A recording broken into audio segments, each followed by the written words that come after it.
Hello student, देखिए ये lecture है फिजिक्स का। ठीक है, कक्षा 10। कक्षा 10 का फिजिक्स का लेक्चर है। हमने लास्ट टाइम आपको पढ़ाया था दर्पणों से संबंधित कुछ परिभाषाएं। दर्पणों से संबंधित कुछ परिभाषाएं हमने आपको बताई थी।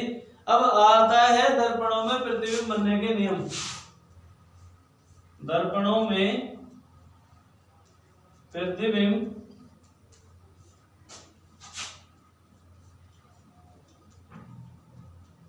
बनाने के नियम। ठीक है, ये होगा रूल्स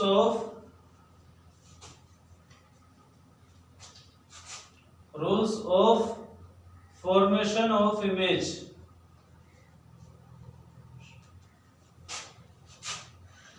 बाय किसके जरिए? दर्पणों यानी मिरर्स। ये होता है हमारा प्रतिबिंब बनाने के नियम। किसमें? दर्पणों में। अब इसमें क्या होता है, देखिए सबसे पहले हमें ये पता होता है कि हमारे पास ये दो दर्पण हैं, गोलीय दर्पण। ठीक है, और ये गोलीय दर्पण है हमारे पास दो तरह के। ये इसका ध्रुव होता है, अगर बात करें इसके तो इसका एक ध्रुव ये होता है। तो सबसे पहला जो नियम है वो ये है कि हमेशा वस्तु को दर्पण के सामने की तरफ, इस साइड रखा जाएगा। हमेशा ही दर्पण को किधर? दर्पणों के सामने वस्तु को रखा जाएगा, यानी बाईं तरफ भी हम इसको बोलते हैं कि वस्तु को हमेशा बाईं तरफ रखा जाता है, ए बी। ठीक है, अब ये इसका हम कहते हैं कि फोकस होता है, एक होता है इसमें वक्रता केंद्र।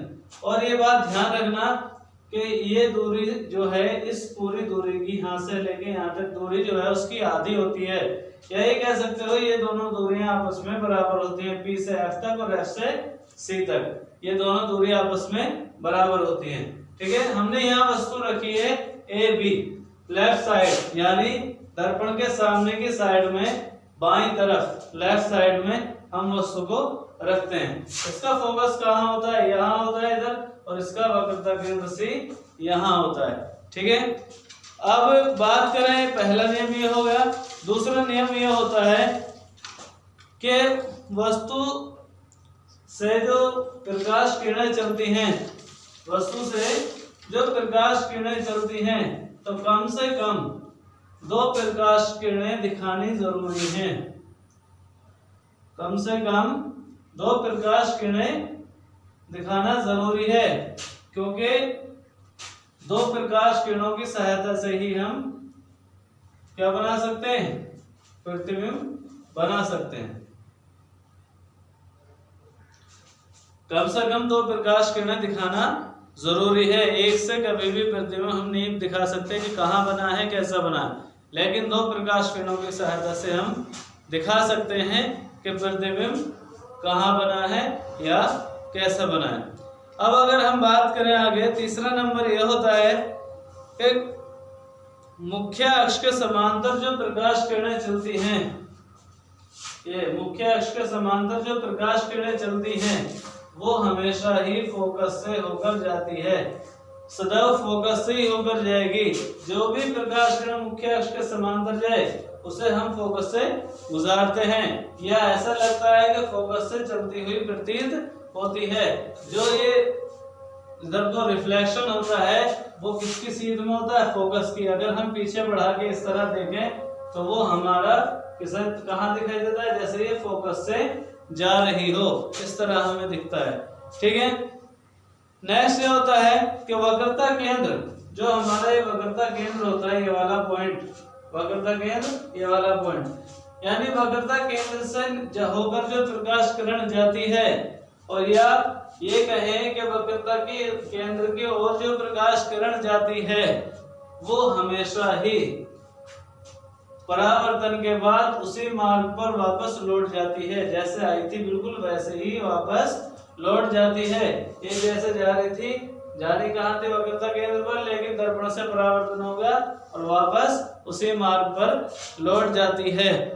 अब नेक्स्ट क्या होता है, नेक्स्ट ये है कि जो ये हमारा फोकस है, हमारा जो फोकस है, फोकस से जाने वाली जो प्रकाश किरण होती है, जैसे ये जाए इस तरह से, ठीक है, तो हमेशा मुख्य अक्ष के समांतर हो जाती है, या फोकस की ओर जो जाती है प्रकाश किरण, ये इस तरह से, ये देखें तो ये कहाँ जानी चाहिए थी, यहाँ पर, तो ये कहाँ जानी चाहिए थी, यहाँ पर, तो ये हमेशा ही मुख्य अक्ष के समांतर हो जाती है। यानी फोकस से होकर जाने वाली या फोकस की ओर आपतित प्रकाश किरण परावर्तन के बाद हमेशा मुख्य अक्ष के समांतर हो जाती है। ये भी इसकी एक कंडीशन है, ठीक है। जो ये नियम है, इन्हीं के अगर फॉलो किया जाएगा तो ये आसान हो जाएगा, कोई भी डायग्राम, कोई भी चित्र बनाना बहुत ही आसान है, ठीक है, अगर इनको फॉलो करके चलें, ठीक है, तो आसानी से हम कुछ भी चित्र या कोई भी चीज बना सकते हैं।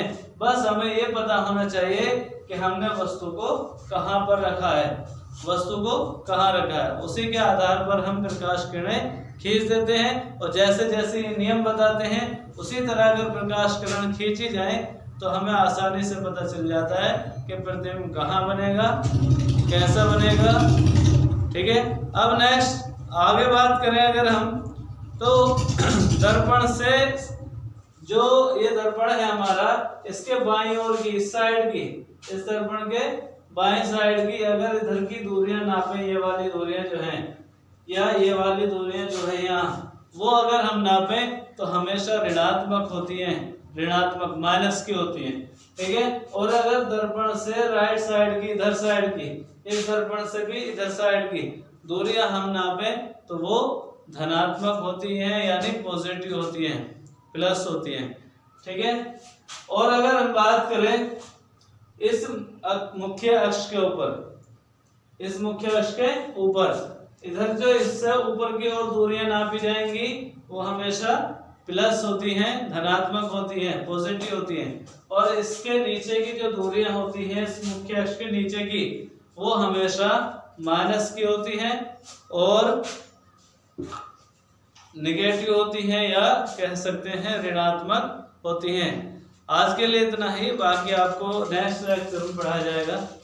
Thank you.